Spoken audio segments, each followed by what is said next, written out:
Excellencies of the Asean Socio-Cultural community, members of the Diplomatic Corps, development partners, youth and student delegates, friends from the academe and media, esteemed guests, ladies and gentlemen, good morning. It is my pleasure to address you today in this year's ASEAN Socio-Cultural Community High-Level Forum. We truly see the value of sustaining the conduct of this activity, building on the successful leadership of Malaysia from last year's hosting. Having the platform to bring together leaders of ASEAN member states in front of local audience to highlight the commonality in the work that we all do and showcase the initiatives we undertake.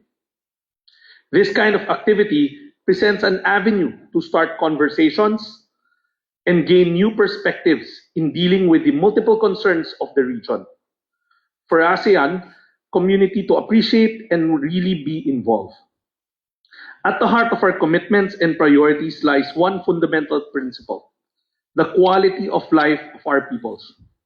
Every economic policy we shape and every intervention we implement directly influences the living conditions of the poor and sectors in vulnerable situations.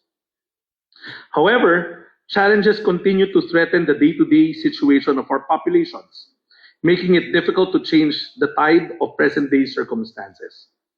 Excellencies, ladies and gentlemen, we are at a complex crossroads, dealing with multiple and intersecting crises that greatly hinder the enjoyment of the rights of our people. Inequalities are unfortunately widening, not by design, but by circumstances. The effects of climate change have become today's reality. This is further complicated by economic loss, where Asia was tagged as the most disaster-hit region, from weather and water-related hazards. Reports also showed that world temperatures are expected to increase by 1.5 degrees Celsius and a temperature all over pre-industrial levels during the next 20 years, potentially putting more people at risk or more extreme heat waves, longer monsoon seasons, and the rising droughts. These will certainly have a domino effect and cost, if not worsen, displacement, food insecurity, and poverty. Our interventions and systems are expected to be put to the test during these trying situations, considering that current capacities of our social protection systems are held back by persistent gaps in coverage, adequacy, and financing. Excellencies, indeed, the issues we face are not merely complex. They are what experts call wicked problems.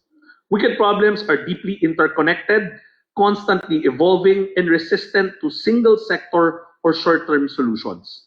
Each of these challenges reinforces the other. Excellencies, these are problems no member state can resolve alone. With these wicked problems that continue to affect the region, we are once again reminded of our role to strengthen our collaboration towards a resilient and people-centered community. Thus, today's forum, we shall navigate together complex and multifaceted issues, and we know how member states explore potential solutions to address the most pressing problems we constantly grapple with. We are now provided with the opportunity to directly hear from ASEAN member states through their ministers and head of delegations, as we answer difficult questions and highlight efforts of the ASEAN community amidst these trying times. We shall bring to the fore our experiences, insights, and vision, while bearing in mind the true reason why we come together today, the people of ASEAN. Excellencies, truly, ASEAN stands at a pivotal position as we steer and influence the discourse on how we can further empower families and communities, taking into account our shared regional agenda. Aligned with the ASEAN Community Vision of 2045, our discussions are a testament of our commitment to foster social inclusion, protect the vulnerable groups, and promote a sense of shared identity and community. The strength of ASEAN has always rested on cooperation, dialogue, and mutual respect. In confronting the challenges of our time, we must deepen these traditions and translate them into bold, coordinated action. At the same time, it is important that we zero in and bank on the experience, of our communities and our indigenous knowledge and grassroots lessons to remain responsive to the current landscape of social development. It is important for us to acknowledge that there is no monopoly of knowledge. As we listen to our leaders, each presentation and conversation carries the stories of ASEAN peoples. With this realization, their voices need to be effectively represented in each discussion. For at the end of the day, it is them who will reap the fruits of our initiatives. Let this forum serve as a platform not only for discussion, but for meaningful commitments.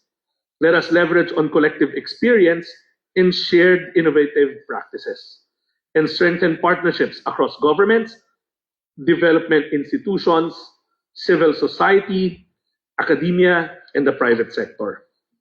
Above all, let us again remain guided by the very reason we gather today, for the betterment and empowerment of ASEAN peoples. Excellencies, when we navigate our future together with solidarity and purpose, we ensure that no one is left behind and that every ASEAN citizen can look ahead with hope and aspiration. Thank you, and I wish us all a productive and forward-looking forum. Maraming salamat. Good morning to all.